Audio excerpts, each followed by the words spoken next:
नामपल्ली हल्के के मजलिसी रुकन असम्बली माजिद हुसैन ने नामपल्ली हल्के के हदूद में वाक़ सरकारी अस्पतालों का दौरा करके तफसीली मुआयना किया।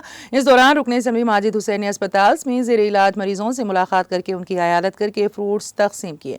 इसके अलावा रुकन असम्बली माजिद हुसैन ने मरीजों को दी जाने वाली तिब्बी सहूलियात से मुतालिक दरियाफ्त भी किया। इस प्रोग्राम में मजलिस के यूथ लीडर मुकर्रम अली सिद्दीकी के अलावा दीगर मौजूद थे।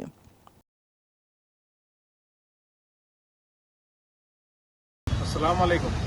आज इस बार संडे का दिन यानी कि तातिल का दिन, जब हर किसी के लिए आज संडे एक हॉलीडे है।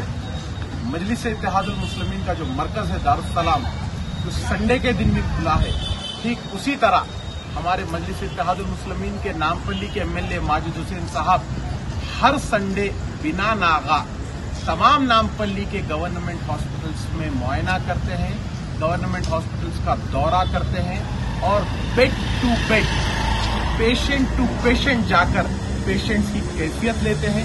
गवर्नमेंट हॉस्पिटल्स में ट्रीटमेंट कैसा चल रहा है मालूम करते हैं, हॉस्पिटल्स की कंडीशन देखते हैं और तमाम से पूछते हैं कि अगर उनको उनके ट्रीटमेंट में कोई भी लापरवाही है तो वो एमएलए साहब को बोल सकते हैं। और मैं आपको ये बात बता दूं कि ये काम एमएलए माजिद हुसैन साहब नामपल्ली के एमएलए बनने के बाद हर संडे हर गवर्नमेंट हॉस्पिटल का बिना नागा ये दौरा कर रहे हैं। और इस काम में सहारा टीम के खास मैं बोलूंगा आमिर भाई, आजम भाई और तमाम मेंबर्स का भी मैं शुक्रिया अदा करूंगा कि वो लोग ये प्रोग्राम को ऑर्गेनाइज कर रहे हैं। और एमएलए माजिद हुसैन साहब इस प्रोग्राम को अटेंड करके आप तमाम को ये मैसेज दे रहे हैं कि वाहिद नामपल्ली एमएलए माजिद हुसैन साहब आपके खिदमात, मजलिस इत्तेहादुल मुस्लिमीन आपके खिदमात में 24 घंटे रात दिन हम मौजूद हैं।